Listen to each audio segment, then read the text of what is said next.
What's going on, everybody? I'm Thomas and welcome to Virginia Outdoors Unlimited.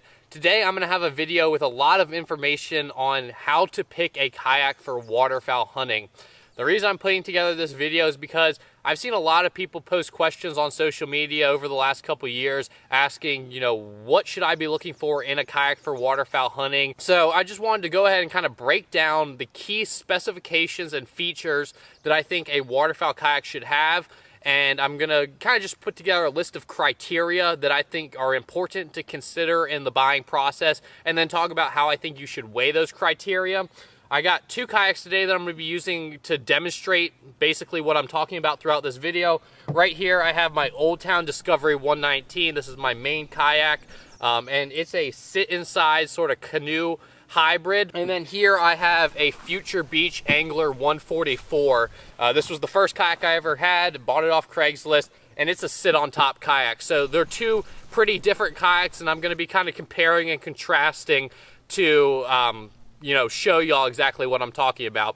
And then I'm also going to have another video coming out very soon where I use these criteria to assess 5 popular waterfowl kayaks, and I'll link that video up in the corner of the screen once it's released. So to get right into it, there are 4 key specifications that I think you should be focused on when you're purchasing a waterfowl hunting kayak. Those are length, width, weight capacity, and the weight of the kayak. And the first one, length, I think is actually the least important of these 4. Length does play a role in how the kayak tracks, but beyond that, it really isn't going to make that big of a difference. A 14-foot, 12-foot, and 10-foot kayak all are going to be very usable for waterfowl hunting. It's really just going to play a role in how you transport and store your kayak. The second one, width, does play a bigger role in how the kayak handles on the water and how it handles as a shooting platform. Both of these are right around the 32-inch mark, and I felt perfectly comfortable in both of these in terms of width. If you are a bigger guy, I would look for a wider width kayak. They can get upwards of 36, 38 inches, and once you do get into that range, you might run into some problems with paddling, it being, just kind of a bigger, more cumbersome boat. But it's just kind of, you got to play that to how you're going to be using your kayak and how big of a person you are. Weight capacity, number 3, I think this is actually the most important one. Each kayak that I've ever seen, it comes with a specified weight capacity. This is 354 pounds, the Old Town, and then this one is 375 pounds, I believe. I personally don't like flirting with that line. I always try to stay 25 to 50 pounds under that max weight capacity if I can.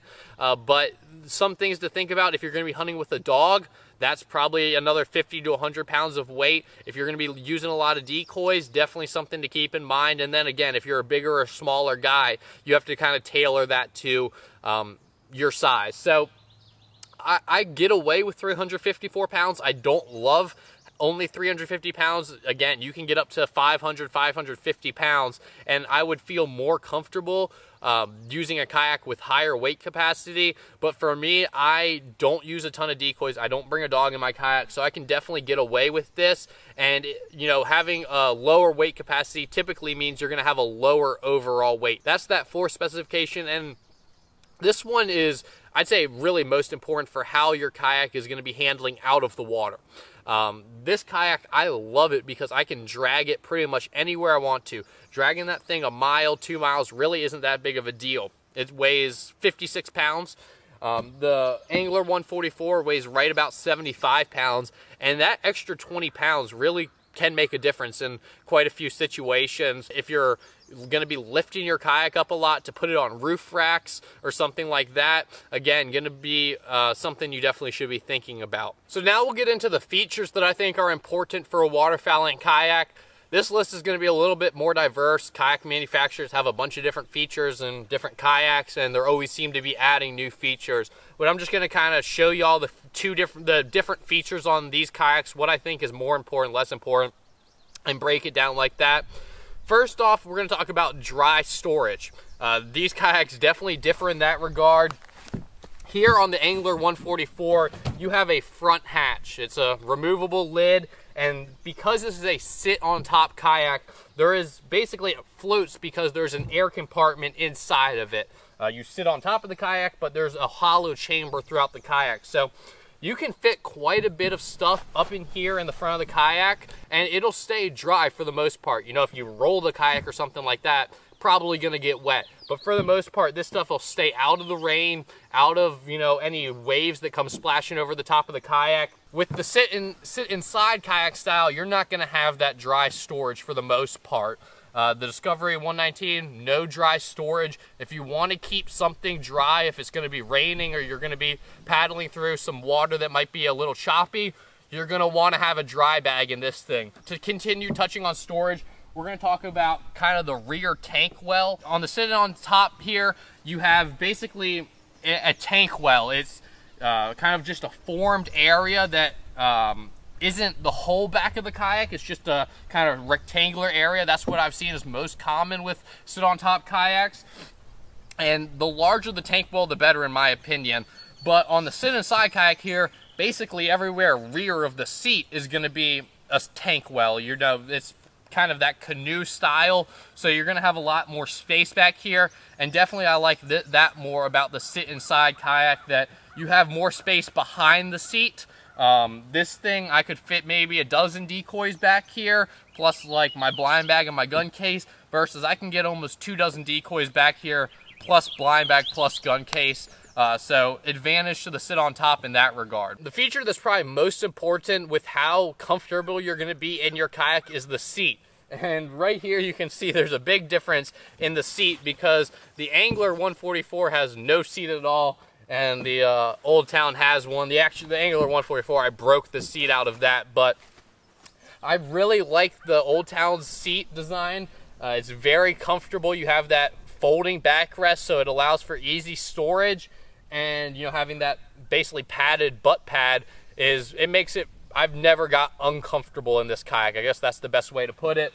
Versus when I was using the Angler 144, this thing was pretty brutal. You're sitting on hard plastic there, and then the backrest was not foldable, and I actually broke 3 of those backrests in 2 years. So I've just, you know, some sit-on-top kayaks have a better seat design. I think a lot of sit-on-top kayaks are moving towards a better seat design. I would be wary of hard plastic or cheap mesh.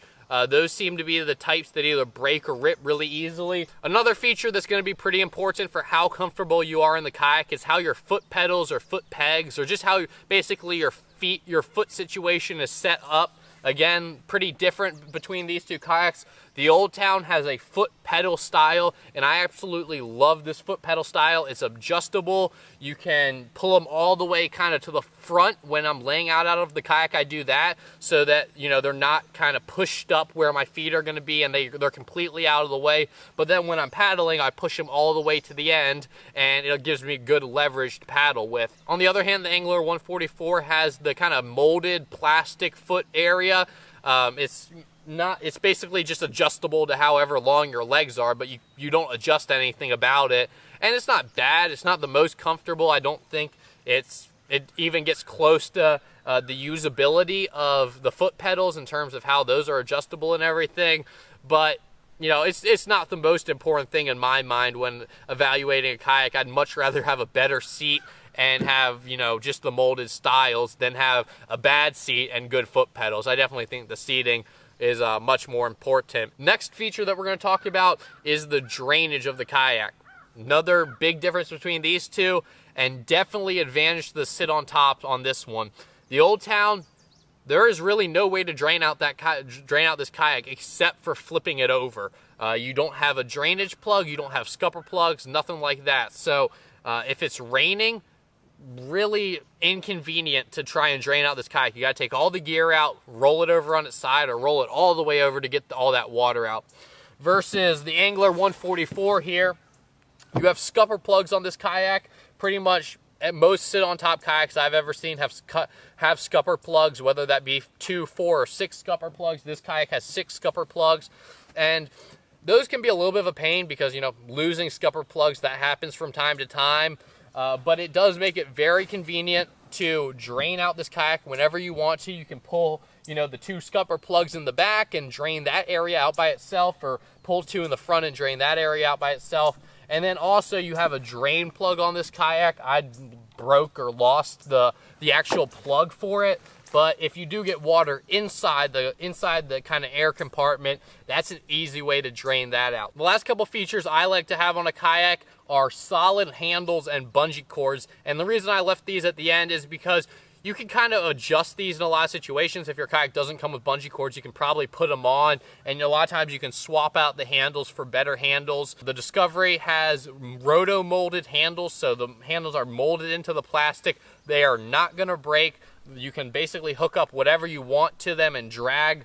I drag my kayak using them a lot, using basically just a tie-down strap that I keep attached to that front handle. Makes it really easy to pull this thing around.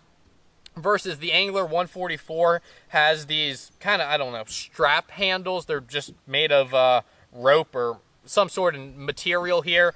And I've broken 2 of the 4 handles on this kayak during the time I've used it. These are probably more comfortable to carry with, but, you know, just breaking every 1 or 2 years kind of just makes it a hassle, and I think gives the advantage to that molded style. And then bungee cords.